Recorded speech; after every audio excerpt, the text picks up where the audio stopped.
Exchanges have played an important role in connecting cryptocurrency buyers and sellers from the early days of Bitcoin. We would have considerably less liquidity and no ability to agree on the proper price of assets if these forums did not draw a worldwide user base. Historically, centralized players dominated this field. However, with the fast increasing technology stack at our disposal, a rising variety of solutions for decentralized trading have arisen. In this video, we'll look into decentralized exchanges, DEXs, which are trading platforms that don't need any middlemen. Defining decentralized exchanges. Any peer-to-peer switching might, in principle, represent a decentralized trade. See, for instance, atomic swaps explained. However, the focus of this research is on a platform that mimics the functionality of centralized exchanges. The main distinction is that their backend is built on a blockchain. Nobody holds your money, and you don't have to trust the exchange as much as you do with centralized offers, if at all. What is a centralized exchange? You deposit money into a centralized exchange, either fiat, by bank transfer or credit, debit card, or cryptocurrency. When you deposit cryptocurrency, you relinquish control over it. Not in terms of usefulness, since you can still trade or withdraw it, but in terms of technicality, you cannot spend it on the blockchain.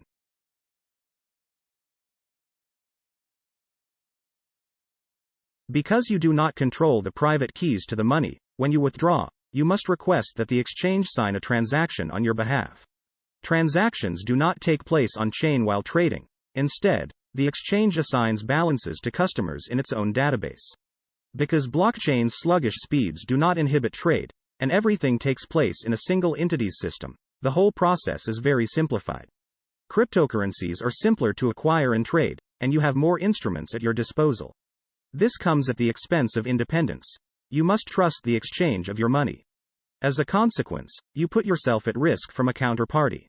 What if the team steals your hard-earned BTC?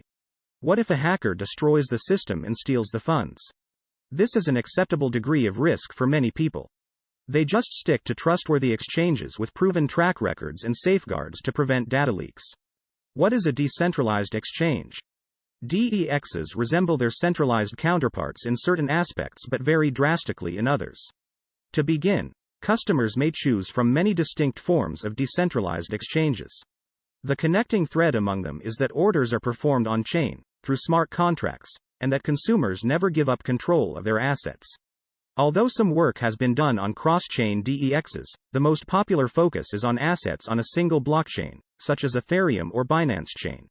Order books on the chain. Everything is done on-chain in certain decentralized exchanges. We'll discuss hybridized ways momentarily. Every order, including changes and cancellations, is recorded on the blockchain. Because you're not relying on a third party to relay the orders to you, and there's no way to obfuscate them, this is arguably the most transparent approach. Unfortunately, it is also the least practicable option. You end up paying a charge since you're asking every node on the network to record the order forever. You must wait until a miner adds your message to the blockchain, which might be time-consuming. Some consider front-running to be a weakness with this vehicle. In the market, front-running happens when an insider is aware of a forthcoming transaction and utilizes that knowledge to execute a trade before the transaction is completed. As a result, the frontrunner benefits from the knowledge that the general public is unaware of. In general, this is prohibited. Of course, if everything is broadcast on a worldwide ledger, there is no chance of a classic front run. However, another kind of attack may be used, one in which a miner sees the order before it is validated and guarantees that their own order is posted to the blockchain first. Stellar and BitShares DEXs are examples of on-chain order book structures. Order books kept off-chain. Order book off-chain DEXs are still somewhat decentralized, although they are arguably more centralized than the prior entry. Instead of being posted to the blockchain, each order is hosted somewhere. Where? It depends. The order book might be managed entirely by a centralized body.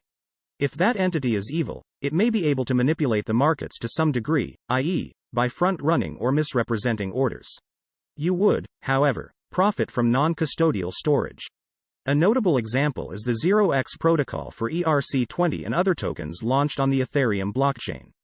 Rather than serving as a single DEX, it provides a framework for relayers to maintain off-chain order books. Hosts may tap into a unified liquidity pool and transmit orders between users using 0x smart contracts and other technologies. Once the parties are matched, the trade is only conducted on-chain. These techniques outperform those that depend on on-chain order books in terms of usability.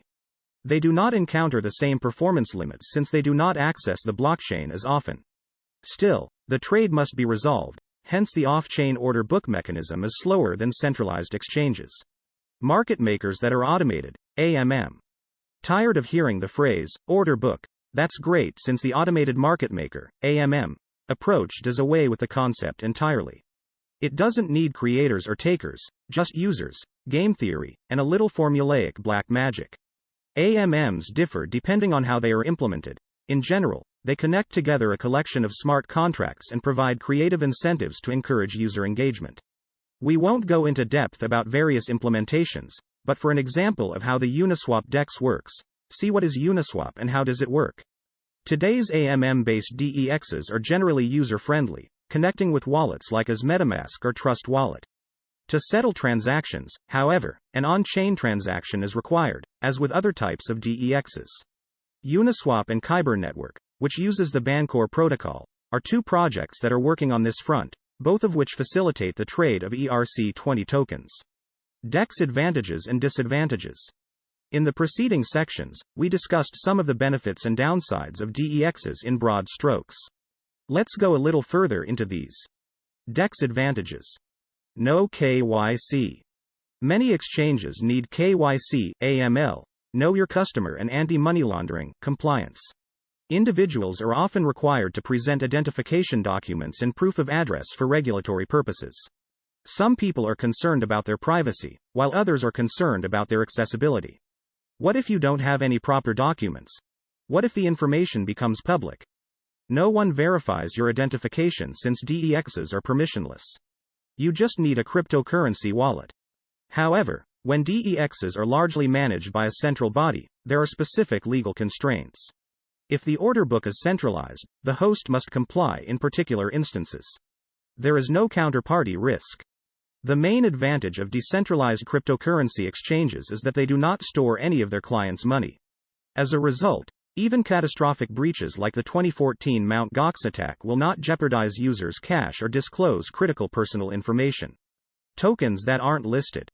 Tokens that aren't listed on centralized exchanges may still be freely exchanged on DEXs as long as supply and demand exist. The disadvantages of DEXs. Usability.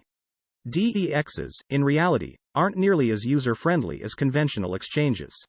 Centralized systems provide real-time trading that is not influenced by block delays.